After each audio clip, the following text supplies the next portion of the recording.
Thank you for all the support. We want to thank the jury for their service and the prosecutors for the job that they've done, many exhausting hours. Besides being excellent professionals, they're really good people. And the same with law enforcement. We had so much support and so much love from everybody from the Winona area, and we feel it here in Mankato as well. As far as the verdict today, of course, we're glad of it. It's a bit of a Pyrrhic victory. We're not going to get Madeline back. Fravel can't be punished enough. We've lost a daughter, mother, aunt, sister. Children are scarred. Not just Eliana and Noah, but children in our extended family wonder their cousins. why. Yeah. His life is wasted, ruin and devastation to two families. There's no joy here, but we're glad of the result. So what does tomorrow look like for the family? I don't know. A deep breath. A deep breath. Deep breath. Maybe able to get some more sleep. Yeah, we want to get back to Maybe. the kids. Try We've new been there for a normal. couple of days. Yeah, we got to figure out a new normal. Yeah. Life won't be the same. And many of you guys had to testify and, look right at him. And you, David, talked about your relationship and your bad relationship with him. What was that like to face him in that courtroom? He doesn't occupy much space at all in my head. Really, he's just kind of there, So. He belonged where he was, so it really didn't Yeah, matter as much. yeah. Obviously, what happened to your family is incredibly tragic, but as you can see behind you, her friends are here talking about, domestic abuse and everything. What do you hope other victims and other families take away from this? Because you guys really advocated for her in the beginning, and what the Winona PD did is just wonderful. I don't want to hog the microphone, but the jury and the state struck a blow for abused women today. Yeah, very true. The judge needs to take care of her end of it, and the message has got to go out. You can't do this and get away with it. It was important that even that particular part of the verdict was important for you guys to have the jury say, yes, we believe. Yes. Yes. Oh, yeah. No, I apologize if this question was already asked, but can you tell us that sigh of almost relief that your family maybe felt when you found out that he was guilty on all 4 charges? Yeah, That it was a huge immense. weight lifted. Yeah. It was hard to stay quiet. It was hard. Yeah. I think you always have faith that the system works. So regardless of, both sides of the room did a fantastic job. It's hard to like a defense attorney, but they both did their due diligence, right? So seeing everything presented in the way that it was, I think going through, Stephen Kingsbury, by the way, I haven't been in the media much. It's easy to waver, things ebb and flow and whatever, but at the end of the day, you just got to trust the process, and that the truth kind of rises to the top and is evident. It always comes out. So I don't know. I thought he was going to be guilty on all 4 counts. You never know what to expect though, but once it's read out loud by the judge in that courtroom, there's a almost palatable kind of in and out on our side of the courtroom anyway. Yeah. So yeah, it was. Well, we knew he was guilty on all 4 counts. We just didn't know if 12 people we never met and never will would think the same. So there was a lot of anxiety there. So. Was it hard to not be able to watch the trial and kind of know how it's going Yes. firsthand throughout? We knew less than anybody. We Yeah, were in a we knew less complete than blackout. strangers, So we so. still don't know much what was going on. There were Yeah. things that were brought up in testimony and argument and the final closing arguments and whatnot, and I know that's not true. And specifically, the elderly man that lived next door, I canvassed the neighborhood the day she disappeared and talked to the neighbors, and I talked to him.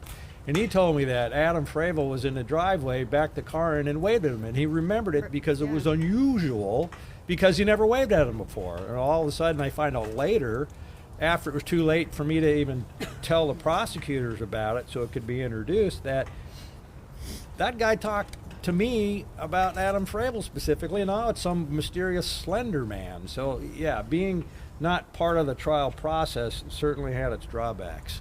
And you Yeah. guys may have been unaware, but Adam Fravel was visibly crying and blowing his nose in the courtroom. What's your take on that? What do you think those tears were for? I think they were for himself. Yeah. Selfish fake. I got Yeah. caught. I Yeah. got caught. Yeah. Didn't get to observe any of it, but the little that I did, he was stoic, sitting there, hands clasped, stone-faced, you know. When you think you're going to get away with something, He I knew mean, what he he didn't did. testify. Guilty people generally don't testify. You don't have to use this, but the village idiot thought he was a criminal mastermind. Please use that. Yeah, Please use that. How did it feel to get a verdict so fast? You know, how did that? Where were you guys? It didn't feel expecting- like fast to us. We thought it took a long time. Yeah. Yeah, Didn't it feel like Were you fast guys to us. long. bracing Been yourself wearing for maybe dress the worst? clothes to like. You never know what's gonna. You Yeah. don't want it to go too crazy quick, because then you want the jury to do their due diligence and think that they're, like I said a little bit earlier, they're using the process, doing what they're supposed to, understanding the instructions that they've been dictated by the judge, and really have a thorough. There's all their first time on jury duty, so they had a probably pretty rudimentary knowledge of how it was supposed to go. Prosecutor did a fantastic job laying He it did. out in his closing arguments, like, this is what this is what this is. Not to be insulting, but to say, hey, this is what you're supposed to do. So the fact that they got sequestered and went to the next day, we were a little bit, some of us were a little bit concerned, because they were in session and it took a couple hours. I don't remember what I eat for dinner the previous night sometimes, you know what I mean? So like the fact that they came in, took some more time, and were really, really, really deliberate. It's a good thing. We were hoping it wasn't going to extend to, like, you know, a weeks long thing. So I think it felt long, but a good amount of time. And as we said from the beginning, we're going to remain loud for her and for everybody else. And as much as Bauer tried to kind of dehumanize Maddi, her name is Maddi, in court, that tactic didn't work, and it never will. Do you feel like you have the support of the Winona community behind you still, like you did in the beginning? I mean, Absolutely. what do you guys think? 100%. Absolutely. It's a very strong community. We're very I know grateful they for had a that. gathering there in Winona, I think, at some public space to be together for when the verdict was read. So, Amazing. yeah. Any Guys- message for someone that may be in a relationship right now where they are feeling maybe I'm not safe here right now? There is help available. Don't be embarrassed. There's no Don't be shame. embarrassed. It's not your fault. There's help. There are There's ways- resources. People care about you. There are ways to get help without it being loudly known. There's people that come up to me and tell me their story, and you wouldn't expect that it was so pervasive if you weren't involved in this. And it's kind of like you get a new car, and all of a sudden you see that same car, type of car around. You notice it more, right? So it's kind of in top of minds, and we've become a little bit of a focal point for it. So people will come up and tell us their story, and we're glad to hear that they've been influenced by Madeline. And even if it wasn't something that triggered something for them to get help, they've said, it's made me want to be more involved in the domestic abuse issue and put my hand out there to help people get the resources they need for the help. Yeah. It's more common than yeah. anybody thinks or knows. Yeah. Yeah, and you mentioned it a little bit, and you guys have done wonderful things to honor Maddi. Your guys' friends have done wonderful things. Do you guys have any other ways that you plan on keeping her memory alive and doing the same? Well, I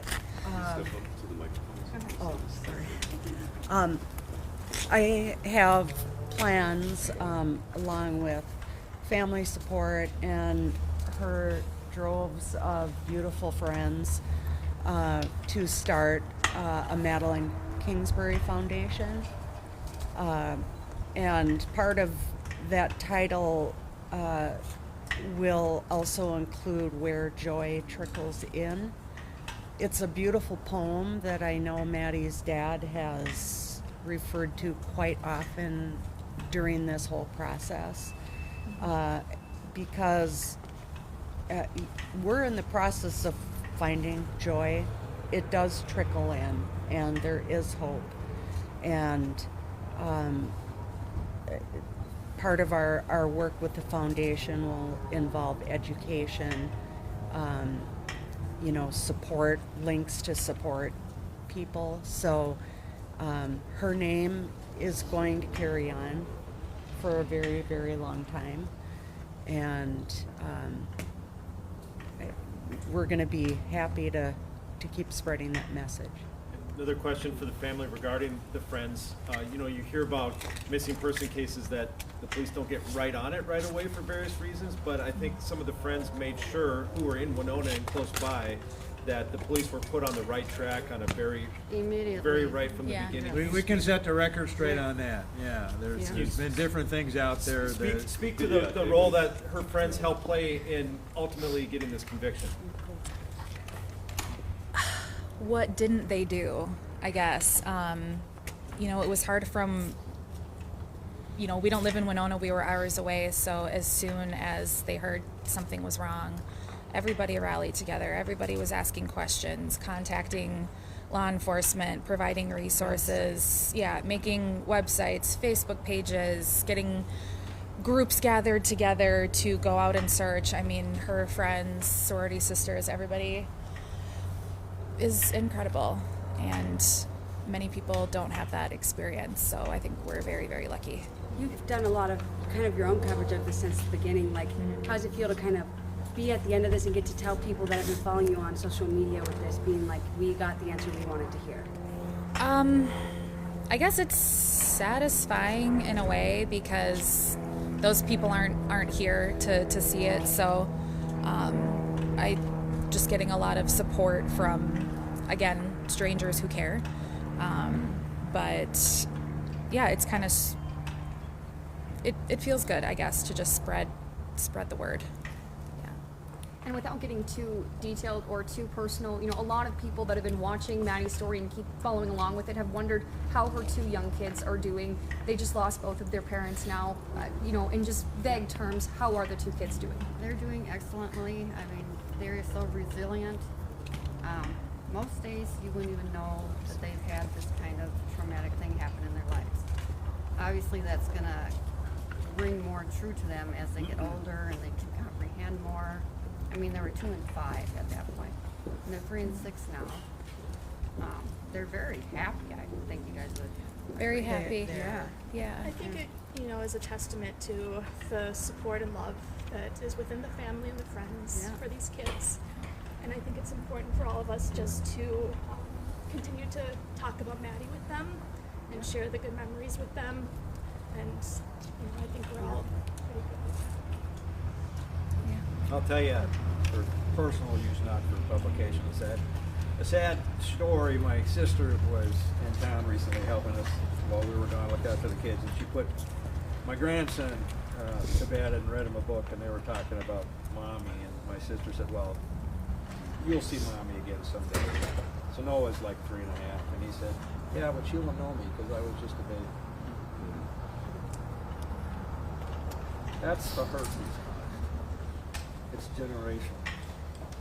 Yes, and that wears us down a lot more than a little 3-year-old, because the next minute he's talking about Spider-Man. You know, so he's not grasping all of it.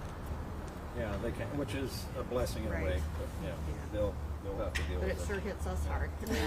We'll be here to carry them through Yeah, when they get older. So. yeah, that's right. Okay. Thank you all. Thank Thank you. Thank you so much. Appreciate it. Thank you. Maybe we'll see somebody at this.